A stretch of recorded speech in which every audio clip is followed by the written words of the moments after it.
Hey everyone, welcome to the channel. My name is Ash, and today I'm going to be taking a look at a game I used to love as a kid, and I've had a real excitement to go back to it when I decided I was going to do a video for it, and that game is The Simpsons Virtual Springfield. Now, this was released on, I believe, Windows and Macs in 1997, around the time of Season 5, Season 6 of The Simpsons.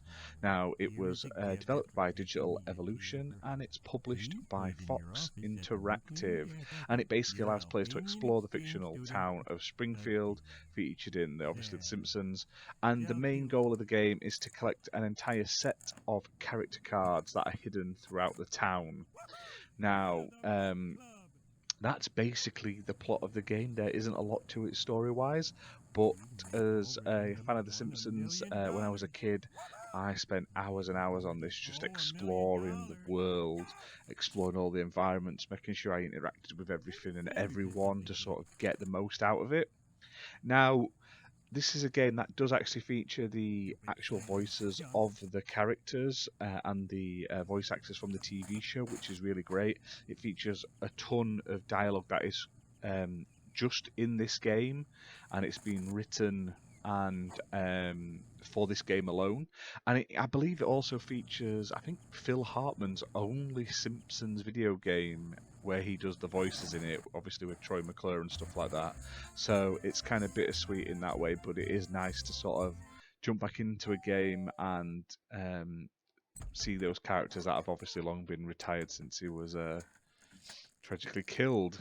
Now, this game does not like to run on my laptop. I had to download like a virtual machine to get it to run, and even then it still had some slight audio sort of loop issue. So like a character would talk, it would sometimes odd lines would repeat just after each other, but other than that the game played exactly how I remembered it. And it was weird because I could even remember clicking on certain things when I was a kid, and I knew exactly what I was going back to, and I was like, I know if I go here and do that, then there's all sorts of cool stuff I can look at. But like I say, this game has tons of the areas in Springfield. So when you're out on the streets, it's in a sort of 3D visuals. So all the buildings are 3D modeled. It hasn't aged particularly well. It does look a bit crude nowadays, but it is what it is.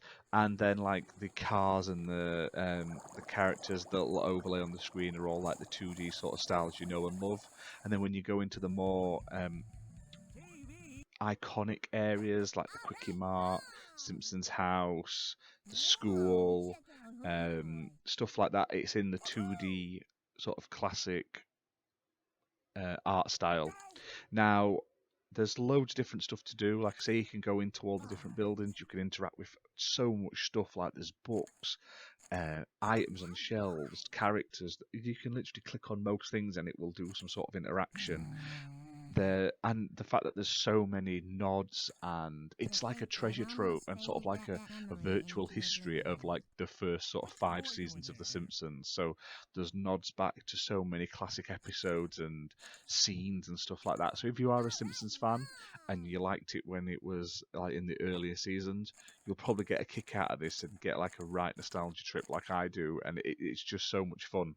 Now, there's also mini games in the game, so there's stuff like in the Quickie Mart, there's like a Doom-esque sort of shoplifting first-person shooter mini game.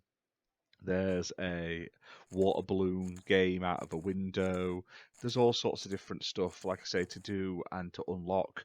There's secret areas you can unlock, and there's loads. I don't want to sort of give it all away, but like I say, if you like The Simpsons, you've been into sort of, you know, sort of what happens and stuff. It's really cool to go back in and just enjoy it. Now, the UI itself, it looks like you're wearing a pair of VR goggles. Obviously, this is what they thought VR was going to be like, sort of in 1997. It's not the best looking game, but it plays really well. You've got a map, you've got a list of all the collector cards you've unlocked. There's little overlays that drop down and stuff. It's not the best, but it works. And yeah, that's about it really. There's not much I can say about it. I mean, I loved this as a kid and I put hours and hours and hours into it. Going back today, it brought a lot of memories back, good memories. I've really enjoyed it, and I highly recommend if you've got a PC that can run older games, or you can install a virtual machine, you give it a try because, like I say, it's one of the better Simpsons games. It is more of an experience over an actual gameplay as such, but there's loads to do, and you'll get a good few hours out of it just messing around and stuff like that. And trying to find all the collector cards takes ages if you don't know where you're looking. But like I said, there's secrets to unlock, codes to find to unlock new areas and stuff, so it will keep you absolutely busy. And like I say, it also includes tons of the voice cast, like Nancy Cartwright, Hank Azaria, Harry Shearer, Dan. There's Phil Hartman, obviously, Maggie Roswell. So it even has the official theme song by Danny Elfman. So it's a very high quality for me. I think it looks fantastic. I think it's really well done how it's sort of mapped out the town, and you can, like I say, you can walk around. You can't go into every building and stuff, but it's nice to be able to like wander the town in first person in 3D and see how it would look. I think they've done a really good job out of that. But like I say, give it a go if you can find a copy. I mean, they're not too expensive on stuff like eBay and stuff like that. It's just maybe trying to get it to run, because I've had a trouble with a couple of the older games. Now you can normally play stuff in compatibility mode. This is one that it just didn't want to work for me properly. There's this one, and there's another game that I'll hopefully be able to do a video of in the future if I can get to run. But for now, I've just got to use this virtual desktop basically. But it was worth it, like I say, and that you can look online for tutorials and stuff on how to do that. But like I say, check it out if you like Simpsons, if you like sort of just exploration games with not a lot of action, and you just can do what you want when you want and take your own time, then this is a game I highly recommend you give a go. Remember the good times of The Simpsons before, as some people will say, it went massively downhill, and just sort of relive those first earlier seasons and find all the sort of nods and the Easter eggs and stuff. It'll keep you busy. It's really fun, and I highly recommend it. But that's that for this review.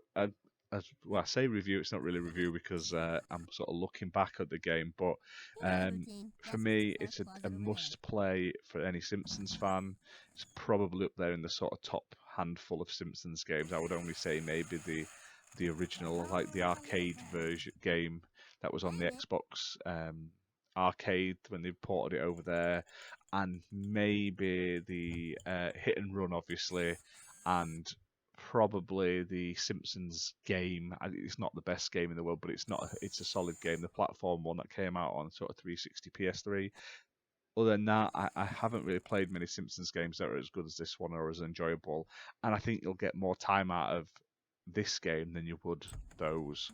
So if you've liked this video, go check out this game, have a look online, see if you can find more videos of it. Because like I say, this is just a very short video of what's available, and it's mainly just focused on the Simpsons house, but there's so many other areas, it's just I couldn't fit them all in for this video.